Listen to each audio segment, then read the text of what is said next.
이 에피는 굉장히 마음에 드네요.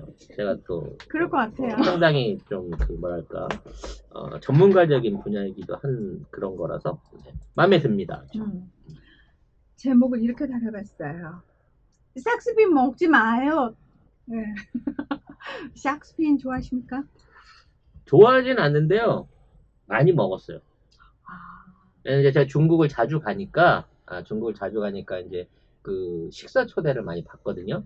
그러면 일종의 그 뭐랄까 메인 요리 같은 형태를 꼭 끼워져서 나와요. 그러니까 또 손님 왔다고 귀하게 귀하다고 대접한다고. 꼭 그걸 줘. 대접한다는 의미에서. 중국에서도 귀한 요리예요? 아, 당연히 귀한 요리죠. 저는 샥스핀을 딱 한 번 먹어봤는데 제가 살생하던 시절에 일본 가서 제 동생 남자친구가 그때 일본인이어가지고 걔네 집에 도쿄에 놀러 갔는데 얘가 나름 잘 사는 집이었어요. 그래서 또 나름 한국에서 손님들 왔다고 샥스핀을 주는데 저는 그게 뭔지 모르고 참 별거 아닌데 호들갑을 떨면서 주길래 호들갑을 떨었어요? 그러니까 좀 귀한 거 이렇게 누나도 오셨고 하니까 이렇게 이거 같이 먹자고 막 이러는데 그런가 이러고 있는데 제 동생이 이거 모르지? 뭐 이러면서 잘난 척을 하더라고. 그래서 뭐냐고 그랬더니 이게 그 유명한 샥스핀이라고. 그래서 먹어보고는 이걸 왜 먹을까라는 생각을 했었던 것 같아요. 진짜.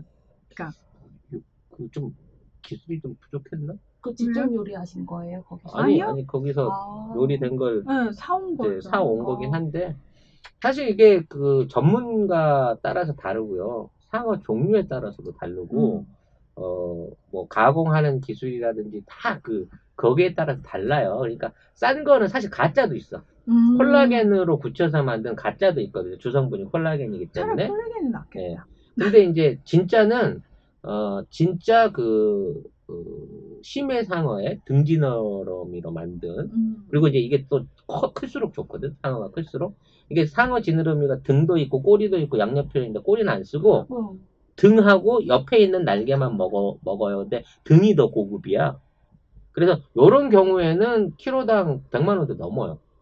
그러니까 상어 한 마리를 잡으면 등떼기 하나 자르면 150만 원, 200만 원짜리가 나올 수도 있는 거지. 큰 걸 잡으면. 이미 잔인하다. 네. 자, 그래서 오늘은 결론은 이미 나왔지만 나왔죠. 먹으면 안 되지. 자, 그런 이제 흥미가 쫙 땡기셨죠? 에피타이저 끝났고요. 브리핑 들어가도록 하겠습니다. 지난 14일은 16번째 상어의 날이었습니다. 이 상어는 가오리와 함께 세계적으로 가장 심각한 멸종 위기에 놓인 어류인데요. 남획으로 상어 500종 가운데 3분의 2가 멸종 위기종입니다. 해마다 세계에서 잡히는 상어가 1억 마리에 이른다는 집계인데요. 와. 자, 왜 제가 상어 얘기를 가지고 나왔냐? 최근에 이거 관련해서 이제 기사가 나왔는데 호주 해양과학연구소를 포함한 120명 이상의 과학자들이 6개 연구팀을 구성을 해가지고 2015년 7월부터 2018년 6월까지 3년간 세계 580개국 371곳의 산호초 해역을 촬영한 결과 산호초 근처에서 사는 상어들이 이제 주로 연구 대상이었는데 무려 19%의 해역에서 상어가 멸종 상태였다는 겁니다. 그러니까 이게 좀 심각한 나라가 도미니카 공화국, 서인도 제도, 케냐, 베트남, 애틀리스트에도 카타르 등이고요. 58개국 중에서 34개국에서는 상어 숫자가 예상했던 거의 절반 수준만 발견이 됐다고 합니다. 그래서 연구자들은 이 암초에 서식하는 상어가 이렇게 급격하게 감소한 이유는 너무 많이 잡아서 그리고 우리가 말씀드린 그 샥스핀 이런 것 때문에 이런 걸 많이 필요로 하는 어떤 국제시장의 수요가 있기 때문에 이렇게 상어가 줄어들고 있다. 그러면서 상어 보존을 잘 하는 나라로 오스트레일리아, 미국, 바하마, 미크로네시아 연방, 프랑스령, 폴리네시아, 몰디브 등을 꼽았는데요. 자, 이렇게 상어 보호구역을 설정을 하게 되면 그렇지 않은 나라보다 50% 이상 훨씬 더 많은 숫자의 상어가 발견이 됐다고 합니다. 그리고 상어를 고기로 파는 것보다 다이버들의 생태관광 유인동물로 삼는 편이 낫다는 죽은 상어는 한 번밖에 못 판다라는 인식, 요 인식이 좀 퍼질 필요가 있다. 그러니까 샥스핀은 단 한 사람만의 입을 즐겁게 하지만 그 아이를 죽이지 않고 살려두면은 정말 불특정 다수의 여러 사람들이 행복할 수 있을 뿐만 아니라 그 상어를 보기 위해서 오는 관광객들로 인해서 그 나라도 경제적으로 도움이 된다. 이런 얘기를 하는 거죠. 사실 이게 그 상어는 고대어예요. 옛날 공룡 시대 때부터 살았다고 하죠. 그리고 메갈로돈 뭐 이런 영화도 있지만 그때는 뭐 등치가 컸던 상어도 있었다고 하는데 아주 중요한 거는 이 살아있는 화석과 같은 물고기라는 겁니다. 3억 년 이상을 살아남은 물고기예요. 그러다 보니까 굉장히 원시적인 그 물고기인 거예요.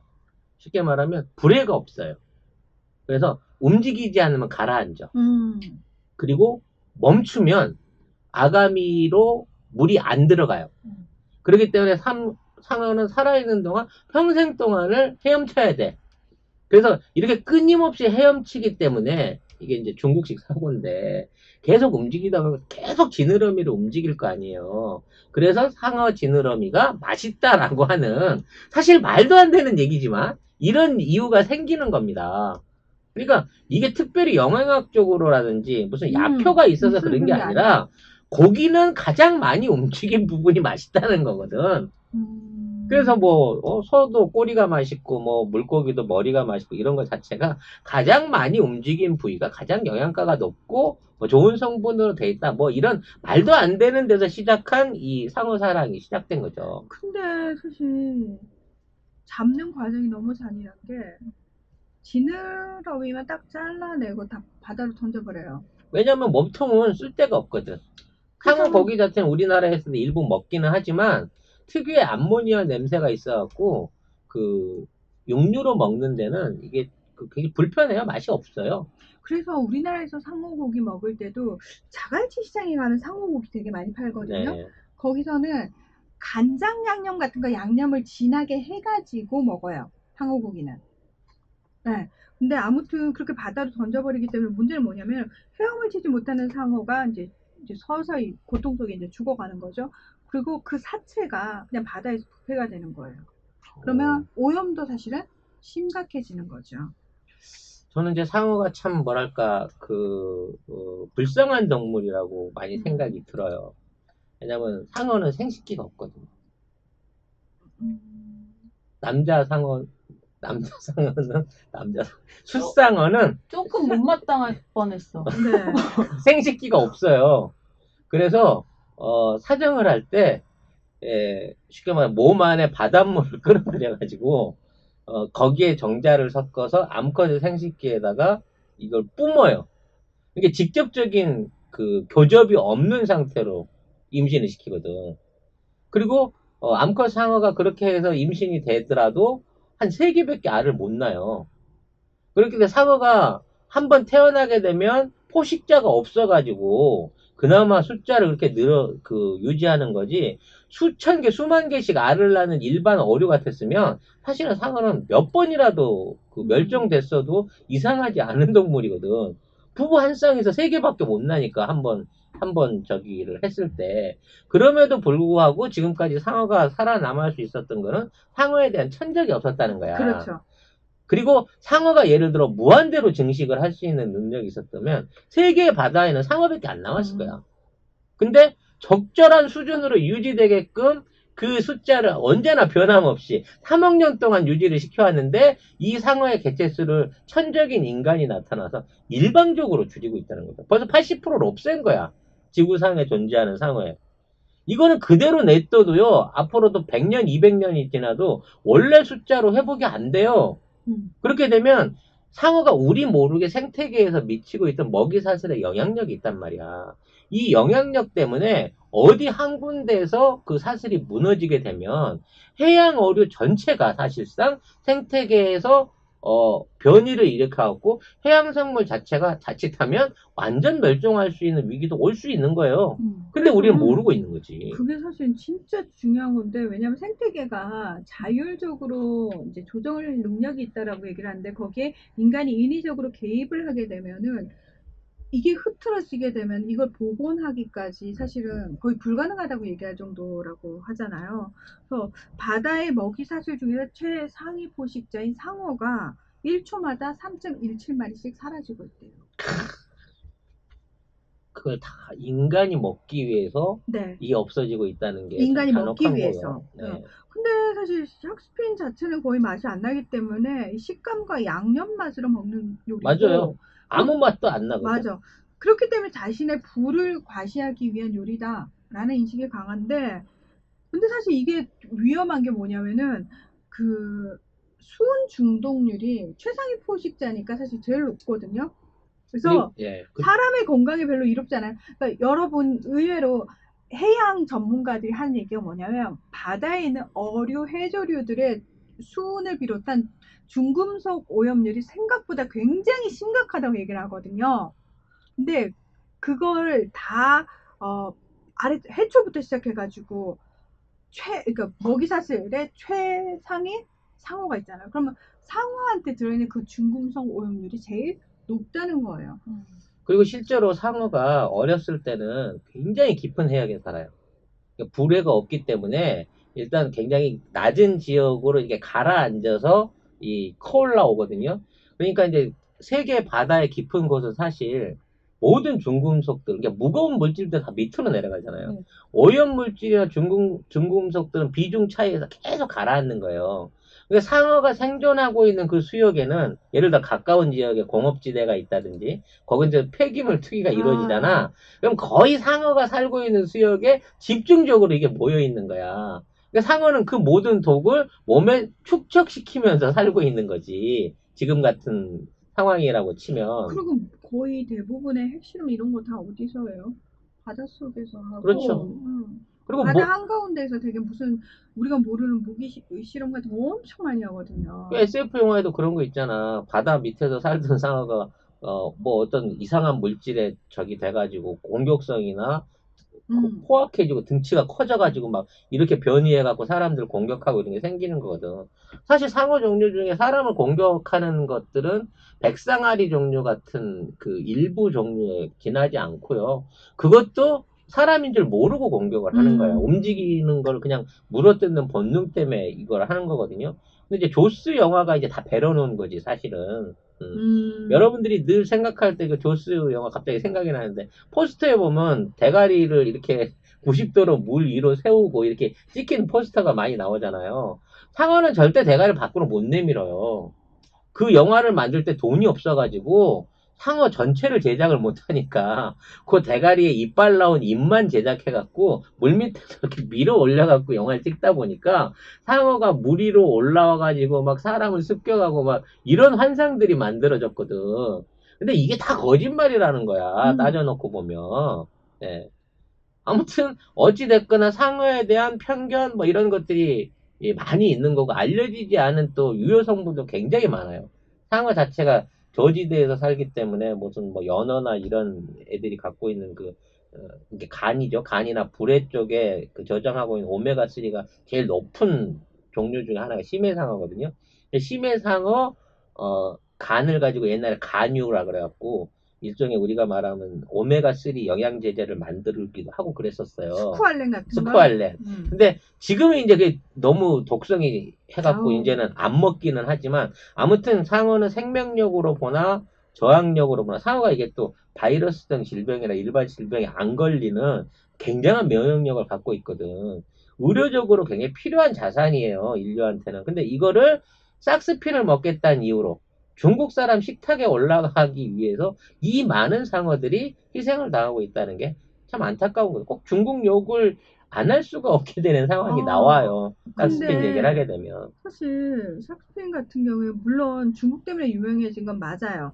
1972년 리처드 닉슨 미국 대통령의 중국 방문 때 정원라이 당시 총리가 국빈 만찬에 이 샥스핀을 내놓으면서부터 유명해진 건데 중국 정부는 일단 공식 연회에서는 샥스핀 요리 제공을 금지하고 있습니다.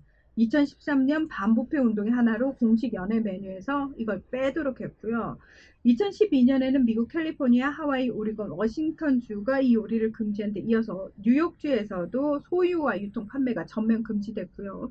지난해 6월에는 캐나다가 주요 20개국 중에서 처음으로 샥스핀 수출입을 금지시켰습니다. 우리나라는 이 부분이 어떻게 되죠? 우리나라도 거래로는 불법 거래, 상어와 똑같이 뭐 이런 불법 거래로는 올라가 있는데, 예를 들어 시중에서 근해 연안에서 잡은 상어라든지 이 한약재나 이런 걸 유통되고 있는 상어는 암암리에 또 다 거래가 되고 있어요. 단속이 그렇게 강력하게 이루어지고 있는 건 아닌 것 같더라고. 그래서 이제 상어와 관련해 가지고 환경운동연합이 우리나라에서 이제 관련해서 샥스핀 먹지 말자라는 운동을 펼치고 있는데, 이 상어의 날을 맞아서 롯데호텔 서울, 롯데월드, 롯데호텔, 신라호텔, 워커힐 호텔, 웨스틴조선, 르메르디앙, 코리아나 등 국내 7개 특급 호텔이 여전히 비윤리적인 불법을 주장하는 이 샥스핀 요리를 판매하고 있다, 이렇게 비판을 내놨는데요. 국내에서 박근혜 전 대통령 시절인 2016년 청와대 오찬에 그치. 고가의 희귀 송로버섯 싹스핀 싹스핀 나왔지. 나와가지고 논란이 됐죠. 그리고 지난해 12월에는 전두환이 12.12 쿠데타를 일으킨 지 40년이 되는 12일 군사반란 가담자들과 싹스핀이 포함된 1인당 20만원 상당의 코스 요리에 와인을 곁들인 것으로 알려지기도 했었습니다. 진짜 그분은 왜 그럴까? 짜증난다. 진짜. 갑자기 전두환이 먹었다 그러니까 더 열이 확 아니, 받네. 나는 503이 더 웃긴 것 같아요. 지금 잊고 있었는데. 그때 송로버섯 싹스핀 또 하나 뭐 있었는데, 그 뭐 세 가지 특별한 요리를 해갖고 높은 사람들 불러서 대접했다고. 그때 그 요리가 있었어. 이정현도 가고 막 그랬잖아. 그래, 이정현이 그거 얻어먹었다고. 그래. 그거 먹어야 친박의 핵심이라고. 그래. 뭐 그런 얘기 있었던 것 같은데. 아, 진짜, 씨. 진짜 미치겠어. 너무 웃겨. 근데 이제 뭐 싹스핀 요리 중국에서도 많이 먹는, 아까도 말했지만 이게 맛있어서 먹는 게 아니라, 그게 이제 일종의 과시가 되다 보니까 중국에서 이게 많이 변질돼요. 옛날에 싹스핀 하나만이었잖아. 그걸 약해진 거지. 그 안에서 100년 된 홍합이란다. 100년 된 전복. 캐비어래요, 캐비어. 뭐가 캐비어? 다른 캐비어 하나. 맞다. 그 하나 요리가 캐비어. 그것도 그러네. 응. 캐비어도 좀 그렇다고. 그러니까 샥스핀 하나로만은 안 돼서 이제 다른 것들을 섞어갖고 막 집어넣기 시작하는 거야. 아까 트러플도 넣고 100년 된 전복도, 말린 전복, 건화라고 부르거든요. 그런 것도 넣고, 그 다음에 이제 사슴의 생식기 뭐 이런 것들을 섞어가지고 한 대여섯 개를 섞어요. 그거 하나에 그 종지에 뭐 100몇십만 원 막 이렇게 해갖고 팔거든요. 그게 1인분 하나가 그 정도 되는 거야. 전체 5사람이 가서 그거 하나를 먹으면 6, 700만 원이 그냥 깨지는데, 그런 것들을 식도락으로 즐긴단 말이에요. 곰발바닥도 이게 맛있어서 먹는 게 아니에요. 특별한 의미를 부여하기 때문에 과시용으로 이게 먹게 되는 게 생기는데, 이러한 잘못된 식문화가 중화권을 통해 갖고 화교들이나 다른 사람들한테도 자꾸 이게 퍼져나간다는 거야. 우리가 명품 중독되듯이 어떤 식생활에서 구할 수 있는 명품족의 하나로서 삭스핀이 대접받고 있다는 거지. 그러니까 아무리 일반인들이 저거를 안 먹겠다고 하더라도 부자들 생각에는 니들은 천민이라서 못 먹는 거고 나는 이 가격을 내더라도 먹을 거야 라고 하는 정신 나간 인간들이 남아있는 이상 이 삭스핀 요리가 지구상에서 완전히 근절되지 않는다는 거야. 일단 만들어 놓고 나면 사거든. 일본이 똑같은 거잖아. 우리는 절대 직접 상아를 구하기 위해서 뭐 코끼리를 죽이라고 사주한 적이 없다라고 하는데, 상아를 갖다 주면 사질 말아야지. 사면서 자기들은 코끼리를 직접 죽인 적이 없다고 얘기하면 이거는 말이 안 되는 별명 아니에요? 네. 제가 채식하는 이유랑 똑같은 거죠. 이 유키가시안 분들이 제가 걔네들 죽이라고 한 적이, 저는 소를 죽이라고 한 적이 없습니다. 아니 이거 소까지 몰고 나오면 안 되고, 아무튼 좀 적당히 먹었으면 좋겠어요, 사실. 적당히요? 아예 안 먹는 건 먹어야죠. 아니더라도, 예를 들어 지금 소비를 100분의 1만 줄여도 지금 남획이나 이런 위험성에서 어느 정도 멸종의 위기는 막아줄 수 있잖아. 이런 거 보면 이거를 관리를 해야 되는 건가? 정말 답이 없네요. 이거는 어떻게 하면. 네. 그러니까 약간 저는 인식을 바꿀 수 있도록 캠페인을 하는 게 사실은 제일 큰 것 같아요. 그런 걸 먹는 게 굉장히 천박한 짓이고, 그게 결코 건강에 도움이 되지 않는다. 뭐 이런 얘기들을 계속 좀 할 필요가 있는 것 같아요. 그러니까 최근에 뭐 이제 중복 지났잖아요. 이제 또 말보기 오면 또 걱정인 게 아직도 개고기 먹는 분들 혹시 계실지 모르겠는데 이 방송 보시는 분들은 안 계셨으면 좋겠는데 자, 개는 우리나라 법상으로 가축에 들어가요. 그러면 가축에 들어가면은 사실 우리가 가축이면 먹어도 되는 거 아닌가? 문제는 뭐냐면은 개를 가축에 넣어놓고 자, 이 가축을 도축하고 관리하는 과정 있잖아요. 키우는 과정들. 이 과정을 관리하는 법령 안에는 개가 안 들어가 있어요. 이게 뭔 얘기예요? 이 딜레마가 뭐냐면은 개가 가축에 들어와 있으니까 먹어도 되는 거 아니에요? 먹어도 되는 것 같은데? 오케이.